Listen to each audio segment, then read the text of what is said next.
गरीब की जादुई दाल मखनी। बदरार तोला गांव में एक गरीब परिवार रहा करता था। उस परिवार में कमाने वाला केवल एक बेटा था जो अपनी विधवा माँ के साथ रहता था। माँ भी अक्सर बीमार रहा करती थी। बेटे का नाम गुड्डू था जो एक ढाबे के वेटर का काम किया करता था। माँ, आज ढाबे में ये पनीर की सब्जी बच गई थी, मैं लेते आया हूँ। आओ साथ में खाते हैं। तूने खाया मेरे बच्चे? तुम्हारे बगैर मैं अकेले कैसे खा सकता हूँ माँ। आओ साथ में खाना खाएंगे। इसी तरह से गुड्डू और उसकी माँ हमेशा खुशी खुशी एक दूसरे के साथ रहा करते थे। गुड्डू को अपने माँ के हाथ की दाल मखनी बेहद पसंद थी। गुड्डू का जन्मदिन आने वाला था।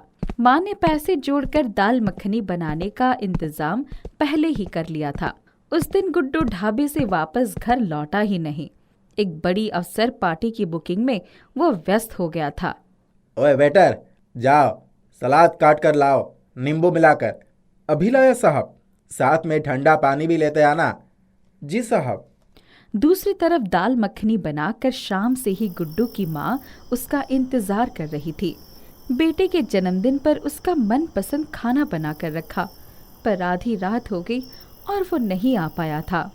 भगवान, मेरे बेटे का आज जन्मदिन है और वो न जाने कितने व्यस्त हो गया है। लग रहा है इस बार अपने जन्मदिन पर वो अपना पसंदीदा खाना नहीं खा पाएगा। गुड्डू की माँ गुड्डू का इंतजार करते करते ही सो गई। गुड्डू को वापस आते आते रात के 1 बज गए थे।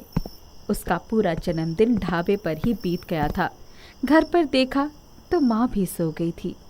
उठो माँ, चलो खाना खाएंगे। आ गया बेटा तू। देख, तेरी पसंद की दाल मखनी बनाई थी, पर अब तो ठंडी हो गई होगी। कोई बात नहीं माँ, आप बैठो, मैं गर्म करके खाना लगाता हूँ। अभी माँ और बेटे खाने ही जा रहे थे, तब तक दरवाजे पर दस्तक हुई। ठक ठक ठक ठक। कौन है? कोई आवाज नहीं आई और दस्तक जारी रहा। कौन है, जवाब दो। बहुत तेज भूख लगी है, कुछ खाने को दे दो। रुको, अभी आ रहा हूँ। गुड्डू ने जाकर दरवाजा खोला तो देखा सफेद कपड़ों में एक साधु का वेश धारण किए बाबा खड़े थे। आप कौन है बाबा? मुझे बहुत भूख लगी है, मुझे खाना दो। ठीक है बाबा, अभी लेकर आता हूँ। गुड्डू ने थोड़ा सा दाल मखनी और चावल एक थाली में बाबा के लिए परोस कर लाया। बाबा ने बड़े प्रेम से भोजन किया। उसके बाद एक भभूत निकालकर गुड्डू के हाथ में दिया। ये भभूत कैसा बाबा? बेटा, ये भभूत तुम्हारे लाजवाब स्वाद वाले दाल मखनी को कभी भी बासी नहीं होने देगा, ना ही उसे कभी अपने बर्तन से खत्म होने देगा। बाबा, ऐसा कैसे संभव है? तुमने आज मुझे खुश कर दिया है बच्चे, ऐसा बिल्कुल होगा। ये आशीर्वाद है तुम्हारे लिए, और जब सही वक्त आएगा तो इस लाजवाब दाल मखनी का स्वाद अपने आप तुम्हारे हाथों में आ जाएगा।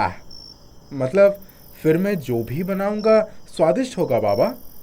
आज तुमने मुझे दाल मखनी खिलाई है, इसीलिए दाल मखनी का स्वाद ही तुम्हारे हाथों में आएगा। पर बाबा, ये स्वाद तो मेरी माँ के हाथों का है। दोनों का एक ही खून है बच्चे, जाओ जिंदगी जियो अब। आपका धन्यवाद बाबा जी, अपना आशीर्वाद बनाए रखिएगा। सदैव प्रसन्न रहो। और फिर वो गायब हो गए। गुड्डू ने बाबा की दी हुई भभूत को दाल मखनी में मिलाया। चमत्कार ऐसा हुआ कि दाल मखनी का स्वाद और भी लाजवाब हो गया और वो सच में बर्तन से खत्म ही नहीं हुआ। माँ, ये बाबा का दाल मखनी कभी खत्म नहीं होगा, ना ही बासी होकर खराब होगा। अब जब खत्म हो जाएगा तब इसका स्वाद मेरे हाथों में आ जाएगा। इस दाल मखनी को अपने ढाबे पर लेकर जाओ बेटे, वहां पर और लोगों को इसका स्वाद चखाओ। ठीक है माँ, मैं कल इसे ढाबे पर लेकर जाऊंगा। अगले दिन ढाबे पर मालिक से बात करते वक्त, मालिक, ये दाल मखनी है, क्या मैं ग्राहकों को खिला सकता हूँ? पहले ग्राहकों को चखाओ, मैं ढाबे के स्वाद से समझौता नहीं करूँगा। ज़रूर मालिक, लीजिए, ये ख़त्म नहीं होगी, आज सभी को खिला दीजिए। मालिक कुछ ग्राहकों को वो दाल मखनी परोसकर खिलाता है जो सारे ग्राहकों को बेहद पसंद आती है, और वो ढाबे मालिक को दाल मखनी के नाम पर अच्छा इनाम देकर जाते हैं।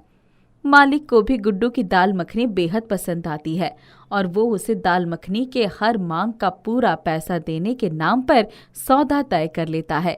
साथ ही उसे वेटर से रसोई घर में भेज देता है। उसी दिन एक और बड़ी पार्टी हुई और बर्तन से दाल मखनी खत्म हो गई। गुड्डू समझ गया कि दाल मखनी का स्वाद उसके हाथों में आ चुका है और वो जल्दी से ग्राहकों के हिसाब से ताज़ा दाल मखनी बनाकर तैयार कर देता है। ये दाल मखनी किसने बनाई है? ढाबे का ही है साहब। पसंद नहीं आई क्या? अरे बेहद लाजवाब बनी है। एक बड़ी पार्टी और करूंगा जहां सिर्फ ये दाल मखनी सबको खिलाऊंगा। ये लो, इतना शानदार खाना खिलाने के लिए तुम्हारा पूरा पैसा। हाँ, शुक्रिया साहब। ये 500 रुपए उस कारीगर को भी दे देना जिसने ये दाल मखनी बनाई है। मालिक तुरंत गुड्डू को बुलाकर उसका इनाम दे देते हैं।